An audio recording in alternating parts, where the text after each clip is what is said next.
umaga sa iyo, Miss Patty and Miss Ali. Magandang umaga sa lahat ng inyong mga viewers at supporters. Ayan. Okay. So, Yusek Claire, congratulations is in order. Your first day was very colorful. At talagang nag-react na po kayo kaagad kay former President Rodrigo Duterte. Ang tanong ko po, Yusek Claire, ano ba yung magiging mandato? Ano po ngayon ang pagbabago na pwede namin pong asahan po sa Presidential Communications Office po? Yes, ang mandato natin, Miss Patty, ay i-explain kung ano man yung naging direktiba or announcement ng ating Pangulo. Pero mananatili po ang Pangulo. He will be speaking for himself. Wala po tayong spokesperson. Tayo po ay matatawag na Palace Press Officer. Yun pala yun. Kasi we were wondering nabasa namin kahapon, sabi ko parang merong you're trying to distinguish between being a Palace spokesperson, Attorney Clarissa pala ang full name niya. Attorney Claire, presidential spokesperson at hindi Palace spokesperson. Presidential spokesperson. Kasi si PBBM is very accessible, di ba? Laging sumasagot pag ambush interview, meron siyang pulong balitaan, may press conference. So, yun pala yung distinction nung sinasabi mo na ikaw ay spokesperson para sa palasyo at hindi para sa Pangulo. Mabanggit ko lang, fellow Tomasian pala, kasi may mga nagtatanong ibang background ni Attorney Claire. Ikaw pala ay UST Poli-Sci graduate, yan ang pre-law mo, tapos doon ka rin nag-aral ng abogasya. UST College of Law, cum laude. At meron din siyang masters. Kasama natin sa mainstream media dati. Kasama ko siya sa DZMM dati. DZMM, DZXL also, nagprograma din siya. And then ngayon, siya ay merong YouTube channel, Usapang Batas. Ganun ba, with Attorney Claire? Ayan. So, that being said, Ali, yung Usapang Batas is ating radio program sa RMN. Yun yung XL mo. Sila Attorney Claire, yan. Okay, so, ikaw, you straddle both mainstream media, broadcast journalists, at SOCMED. At nakikita natin ngayon, di ba, yung previous administration, nakita natin, very vocal si Mocha Uson. Tama, no? Mocha Uson dati, oo. Na ang tawag, prestigious. No? Parang nagkaroon ng divide between mainstream mga broadcast journalists at yung mga nasa social media. And you, that you straddle both, no? Yung mga media na digital platforms at yung traditional media. Ano ngayon yun nga yung sinasabi mo kahapon, binasa ko yung balita sa Primetime News, na ang sasagutin nyo lamang is yung mga yung may meaning, may kahulugan, may kabuluhan. Hindi nyo papatulan yung lahat na lang ng hanash, di ba? Lahat na lang ng fake news. You will parang separate that chaff from the grain, no? At paliwanagan mo kami in dealing with yung ingay ng social media ngayon directed against the Palace. Yes, katulad ng sinabi nga natin, isa lang sa mangyayaring trabaho natin dito ay sagutin kung ano man yung mga fake news, especially about national issues ito. Sabi nga natin, hindi natin papatulan lahat ng mga negatibo, mga fake news na ibinabato sa gobyerno at kay Pangulo. Otherwise, mauubusan tayo ng oras kung lahat ng mga vloggers nagbibigay ng fake news na alam naman natin ng fake news, ay papansinin pa natin. Yung mga national issues na makaka-apekto mismo sa trabaho ng gobyerno at sa trabaho ng Pangulo. So, follow-up question lang. Go ahead. You may or may not answer. Where were you nung People Power revolution? Binigyan na po sa akin yan. At that time po kasi pagka People Power, at that time walang pasok eh. Bata ka pa yata nun eh. Estudyante pa lang. So, pagka po walang pasok, masaya po ako kasi nakakapagbasa ako. So, pag at that time, pag medyo bata-bata ka pa, hindi ka pa ganun ka-concern kung ano nangyayari sa paligid mo eh.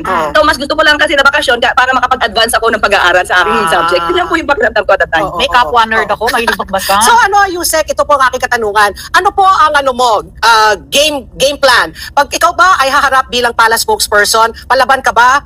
Malumay? Kasi sabi nga ni Ali, feisty pala si Yusek Claire. Sabi ko, alam mo, pagkakilala ko sa DZMM, very naman siya, very pleasant, malumanay, lagi papangiti.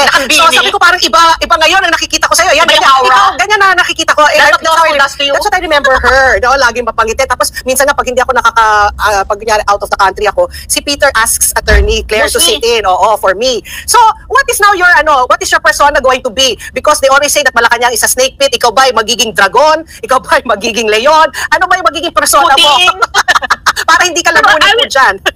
I will remain natural po. Kasi this is me. Sabi nga po natin, kung nagkaroon man medyo na mainit na sa pagsagot ko nung unang araw natin, it's because mainit din siguro po yung issue. Sabi ko nga po, ako'y trial lawyer, siguro po kung pag nasa korte ako at nagsasabi ng objection yung honor, mas malakas pa po ang boses ko. So yun po talaga ako, pero definitely po kung ang katanungan naman po ay hindi naman dapat magpakita ng aking magiging passionate. Cool naman po ako, katulad nga po sinabi po ni Miss Patty, cool naman tayo pala. Okay, nako, Attorney, we wish you well, Yusek. At sana next time, mag-live ka naman dito. Kayo ni Secretary Jay, may classmate ka na dyan sa Malacanang. At least you're in good company. Maraming salamat po, Yusek Claire Castro, and congratulations once again po.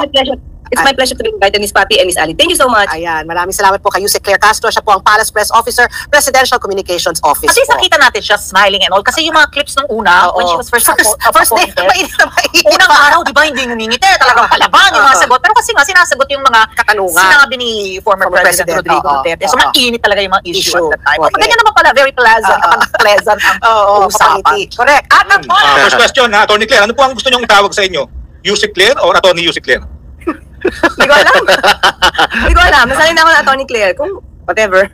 So kahit ano pwede? Oo. Kahit Yusek Claire or lang eh. Ay. No problem. Sinusubaybayan ko si Yusek Claire Yung pagkakalam kasi ng iba, ikaw yung palace spokesperson. Pero malinaw sa pinapaliwanag mo na hindi ikaw tagapagsalita ng Pangulo, kundi tagapagpaliwanag dun sa mga gustong iparating pa ng Pangulo Yun. sa ating mga kababayan. So malinaw yun. Kasi marami na, sabi yung ating palace spokesman, nagtatanong Kasi nung po si Pangulong Marcos, ang ating Pangulo, na-abolish yung office of the Oo. presidential spokesperson. So, pag ginawa niyo ako yung spokesperson, wala akong posisyon. Saan ka po nagtapos ng abogasya? At balita ko kayo ay cum laude. Congratulations. Yes, UST, gumraduate tayo sa UST, sa University of Santo Tomas, at yun nga, nagkataon cum laude. Uste! Uste! Sino si Attorney Claire bago pumasok sa PCO? Trial lawyer. Bago tayo nag-vlog, bago tayo nagkaroon ng YouTube channel, trial lawyer ako since the time na naging abogado tayo. Paano na po yung mga hawak ng kaso? Una, naging struggle sa akin to. Okay. Kasi halos araw-araw yung hearing ko talaga. Okay? Ang mga hearing natin, hindi lang sa Metro Manila, out of town, Baguio, may Sultan Kudarat. So, ang hirap explain sa client na parang bigla Mas na ako nabigla, sabi ko, paano ba to? And then, nung hindi kasi talaga pwede na mag-practice. Okay. Although allowed ka, di ba? Although allowed ka pagka may basbas Para ng yung mga appointing authority o taga-COVID. ng bossing mo. Pero you might influence. Okay. In Diba? what year? Pwede ka maka-impluwensya dahil may position ka. Okay. Yeah. So talagang hindi pwede. So binigay ko na muna, temporarily on leave tayo sa ating law office. At kinausap ko muna yung aking kaibigan na implied partner natin sa pag-practice. So pwede ba ikaw na lang dyan, ganito. So dapat ibigay mo rin naman sa competent na lawyer para hindi naman magsisi yung mga kliyente na bigla mo na lang nabitawan. Ibig sabihin, pinangalagahan mo rin yung pagsisilbi sa taong bayan mo na Oo. bago yung personal na paninilbihan mo na sa ating mga kababayan. Sakripisyo at the same time, umalis na rin ako. On leave din ako sa DZXL. Yeah. Ay, 5-8. Galing din ako dyan noong 1988. Nung Monday nga nung pa kayo, kasabay ni Secretary J. Ruiz, no? At sumalang kayo agad sa press con. And then nasundan ito ng Tuesday at nasundan ng Thursday. Tama po ba? 3 days? And then ang tanong, regular na ba yung mga araw na yun o gagawin itong araw-araw pa? Araw-araw ang gagawin natin. Okay? Ang pangako natin ay araw-araw. May mga pagkakataon lang like Wednesday. Yung mismong taga-media ang wag muna kasi meron sila yatang affair o outreach. Okay, Ben. Sila sumuko, Sila kumayaw. Yes. So, dapat kahapon meron din. Okay. Nakasalang na kami. Kaya lang bigla ang may pa-meeting. So, naiwan. So, sabi sige, Monday na lang. Parang ngayon ko lang na-encounter yung ganyan kasi naging miyembro din ako ng Malacanang Press Con, no? Parang yung Malacanang Press Con ang sumuko. Kasi kami during that time, hinintay namin kung may magsasalita na galing ng OPS. Welcome to Team Sam TV, your channel for the latest news updates. Here, we break down the biggest stories from around the globe, covering everything from breaking news to politics. Whether you want to stay informed or just catch up on what's happening, we've got you covered. So, don't forget to subscribe and hit that notification bell so you never miss out on the latest news. Join the Team Sam TV family, and let's explore the world together, one update at a time.